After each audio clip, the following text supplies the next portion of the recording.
Selamat siang, sebelumnya terima kasih atas waktu yang diberikan kepada saya. Sebelumnya, perkenalkan nama saya Kade Agus Yuniarta dari program studi Magister Teknik Mesin Universitas Udayana. Nah, di sini saya akan menyampaikan sedikit tentang apa itu paper mill. Nah, sebelum masuk, paper mill itu sendiri merupakan fenomena yang sangat meresahkan karena melibatkan praktik jual beli karya ilmiah yang tidak sah. Nah, praktik ini tidak hanya melanggar etika penelitian, tetapi juga merusak reputasi individu dan institusi akademik. Nah, presentasi ini akan sedikit menyampaikan tentang definisi, cara kerja, dampak, dan contoh kasus dari paper mill. Masuk ke latar belakang. Nah, paper mill dalam konteks akademik ini bisa diartikan sebagai bisnis ilegal atau tidak etis yang menyediakan karya ilmiah jadi seperti artikel jurnal, tesis, ataupun laporan penelitian untuk dijual kepada mahasiswa, dosen, atau peneliti. Nah, tujuannya itu agar pembeli bisa mengaku sebagai penulis dan mendapatkan keuntungan akademik, misalnya kelulusan, kenaikan jabatan, ataupun publikasi di jurnal yang bereputasi.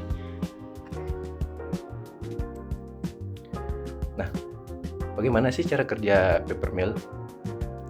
Nah, paper mill ini biasanya memiliki jaringan yang melibatkan beberapa pihak. Seperti yang pertama itu penulis bayaran atau ghostwriter. Nah, penulis bayaran ini bertugas menulis artikel dengan data palsu ataupun hasil plagiat. Kemudian agen atau maklar. Nah, agen atau maklar ini itu bertugas menjual karya jadi dan membantu memasukkan nama pembeli. Kemudian yang ketiga itu jurnal predator atau editor curang. Nah, editor curang ini membantu mempercepat publikasi dengan cara melakukan pembayaran. Kemudian pihak yang keempat itu pembeli, seperti mahasiswa, dosen, ataupun peneliti. Nah, orang inilah yang membayar agen-agen atau dari paper mill ini untuk mendapatkan keuntungannya sendiri, seperti mendapatkan kelulusan ataupun mendapatkan publikasi namanya tercantum dalam publikasi ilmiah. Kemudian dampak dari paper mill ini itu meliputi beberapa aspek. Di sini saya mencantumkan 4 aspek. Itu yang pertama itu integritas ilmiah, memberikan dampak kepada itu merusak kepercayaan terhadap hasil penelitian. Kemudian yang kedua itu reputasi akademik, itu memberikan dampak kepada dosen atau peneliti yang bisa diberhentikan dan membuat reputasi dari peneliti ini hancur. Yang ketiga itu institusi pendidikan, itu memberikan dampak seperti kepada kampus atau universitas yang bisa kehilangan akreditasi ataupun reputasi dari universitas tersebut. Yang keempat itu publikasi ilmiah, itu memberikan dampak seperti kepada jurnal yang menjadi tidak kredibel dan banyak artikel yang ditarik atau direct. Kemudian untuk ciri-ciri dari artikel atau paper mill ini itu yang pertama itu isi artikel tidak konsisten, baik dari judul sampai dengan data itu hampir tidak nyambung. Yang kedua itu banyak kesamaan struktur antar artikel, misalnya dari artikel A dan B itu kemungkinan memiliki kesamaan struktur. Kemudian yang ketiga itu penulis dari berbagai negara tanpa afiliasi yang jelas ataupun asal usul yang bisa disebut dengan asal usul dari penulis itu sendiri. Yang keempat itu jurnal yang menerbitkan sangat cepat, biasanya itu kurang dari seminggu itu bisa menerbitkan jurnal lagi. Yang kelima itu email korespondensi yang tidak profesional, yang bisa disebut email tersebut bukan dari email institusi.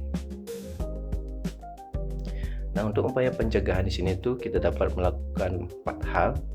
Di sini yang pertama itu peningkatan literasi etika publikasi di kampus, misalnya dengan melakukan sosialisasi ataupun dengan sebagai macamnya. Yang kedua itu penggunaan alat deteksi plagiat atau biasa disebut dengan image manipulation checker. Yang ketiga itu pengawasan internal oleh lembaga penelitian dan LDD. Yang keempat itu penerapan sanksi yang tegas kepada pelaku paper mill. Untuk contoh sendiri di sini saya mengambil salah satu contoh kasus paper mill di Universitas of Manchester yang dilakukan oleh Semerquazi pada tahun 2025. Nah, contoh kasus ini Semerquazi itu merupakan seorang mantan mahasiswa UM atau Universitas of Manchester yang terlibat dalam kasus paper mill. Nah, dalam kasus ini Quazi membuat artikel palsu, menamakan nama koautor yang tidak berkontribusi. Koautor itu penulis ya. Kemudian itu mempublikasikannya di jurnal ilmiah. Nah, beberapa artikel itu diterbitkan antara tahun 2021 sampai 2023 di bidang biomedis dan AR. Nah, contoh artikel yang direkrut itu di sini kita bisa lihat.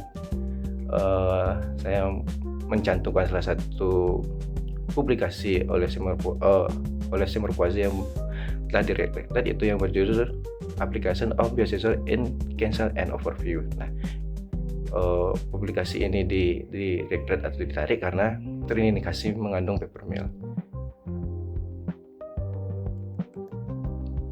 Kemudian di sini saya mengambil juga dari sumber Retraction Awards.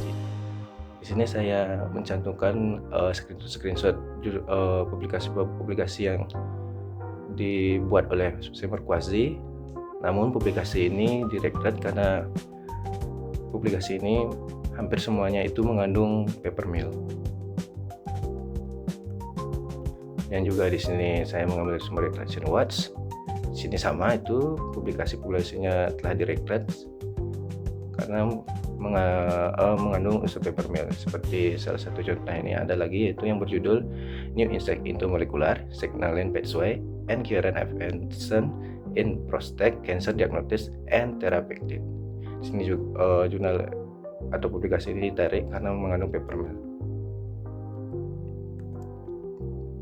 Untuk kronologi kasus ini itu Quasi itu menerbitkan beberapa artikel dalam waktu yang singkat. Nah, pihak Universitas Manchester ini curiga adanya riset misconduct atau bisa yang disebut dengan kecurangan penelitian. Kemudian dari pihak universitas itu melakukan investigasi internal.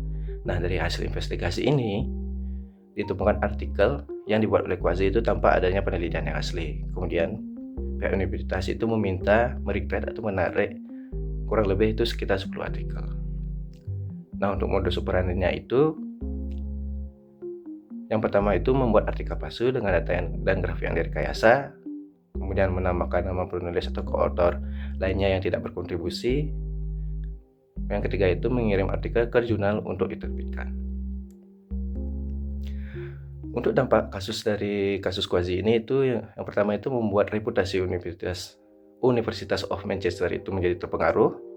Yang kedua itu publikasi yang ditarik atau direkrut itu kurang lebih sekitar 10 artikel, kemudian memberikan peringatan bagi institusi lain, dan yang keempat itu memberikan dampak kepada komunitas ilmiah seperti menurunkan kepercayaan publik pada publikasi.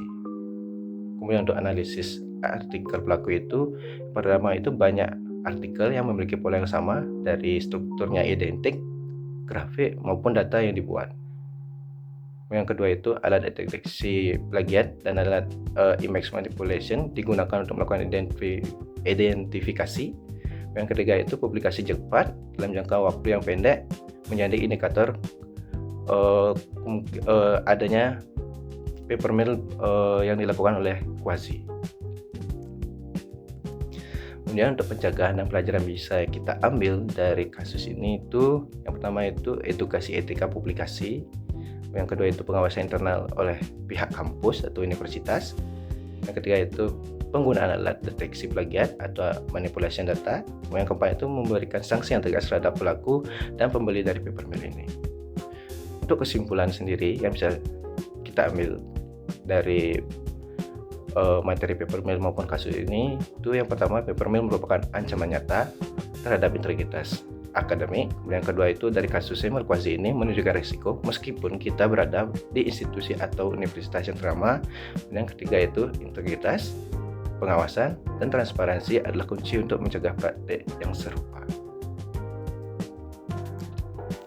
Nah, sini merupakan beberapa referensi yang saya gunakan untuk membuat presentasi kali ini.